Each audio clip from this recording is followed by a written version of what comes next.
Welcome to your property. आज हम बात करेंगे नेगोशिएबल इंस्ट्रूमेंट्स एक्ट 1881 के 3 सबसे इंपॉर्टेंट इंस्ट्रूमेंट्स के बारे में। Promissory note, bill of exchange और चेक। एग्जाम्स, इंटरव्यूज और प्रैक्टिकल लीगल नॉलेज के लिए इनके डेफिनेशंस और डिफरेंसेस समझना बहुत ज़रूरी है। तो चलिए इन तीनों सेक्शंस को समझना शुरू करते हैं।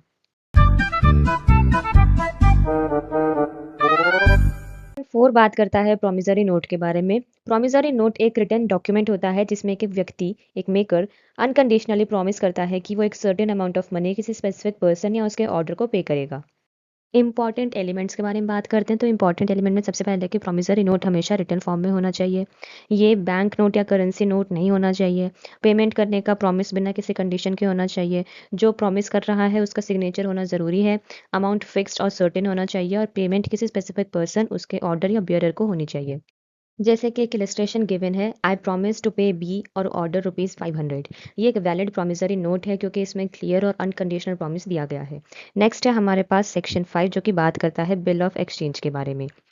बिल ऑफ एक्सचेंज एक रिटर्न इंस्ट्रूमेंट है जिसमें मेकर किसी दूसरे व्यक्ति को, दूसरे पर्सन को ऑर्डर देता है कि वो एक स्पेसिफाइड अमाउंट किसी सर्टेन पर्सन या उसके ऑर्डर को पे करे।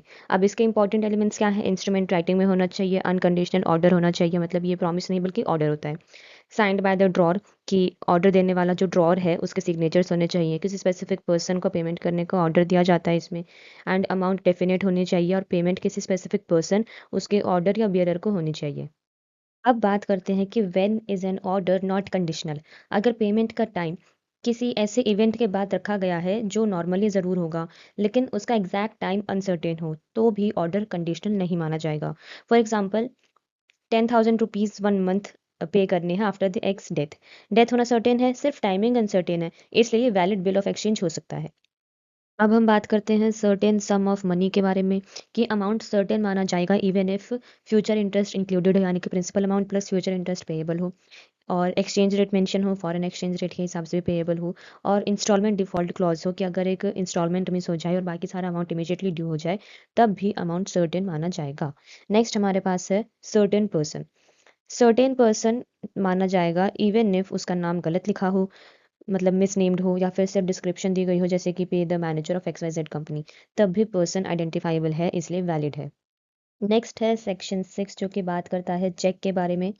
ये इसकी डेफिनेशन है कि चेक एक बिल ऑफ एक्सचेंज है जो स्पेसिफाइड बैंकर पर ड्रॉ किया गया हो और डिमांड पर पेएबल हो।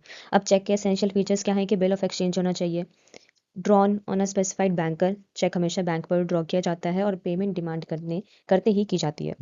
नेक्स्ट अब हम बात करते हैं एक्सप्लेनेशन के बारे में। सबसे पहले एक्सप्लेनेशन है वो है चेक इन इलेक्ट्रॉनिक फॉर्म के बारे में, कि इलेक्ट्रॉनिक चेक वो चेक है जो कंप्यूटर रिसोर्सेज के थ्रू क्रिएट किया गया हो, सिक्योर सिस्टम में साइन किया गया हो, digital signature, electronic signature use करता हो। फिर एक्सप्लेनेशन का क्लॉज भी बताता है ट्रंकेट चेक के बारे में, कि ट्रंकेट चेक वो चेक है जिसका फिजिकल मूवमेंट क्लियरली प्रोसेस के दौरान रोक दिया जाता है और उसकी इलेक्ट्रॉनिक इमेज सर्कुलेट की जाती है। नेक्स्ट एक और एक्सप्लेनेशन है, ये बात करती है क्लियरिंग हाउस के बारे में। क्लियरिंग हाउस का मतलब है आरबीआई द्वारा मैनेज्ड क्लियरिंग हाउस या फिर आरबीआई द्वारा रिकॉग्नाइज्ड क्लियरिंग हाउस। नेक्स्ट एक और है एक्सप्लेनेशन 3, ये बताती है कि फॉलोइंग टर्म्स का मीनिंग इंफॉर्मेशन टेक्नोलॉजी एक्ट 2000 के अकॉर्डिंग लिया जाएगा, जैसे कि asymmetric crypto system, computer resource, digital signature, electronic form and electronic signature. ठीक है। अगर आपको ये वीडियो यूजफुल लगी हो तो वीडियो को लाइक करें, शेयर करें और चैनल को सब्सक्राइब करें। Thank you.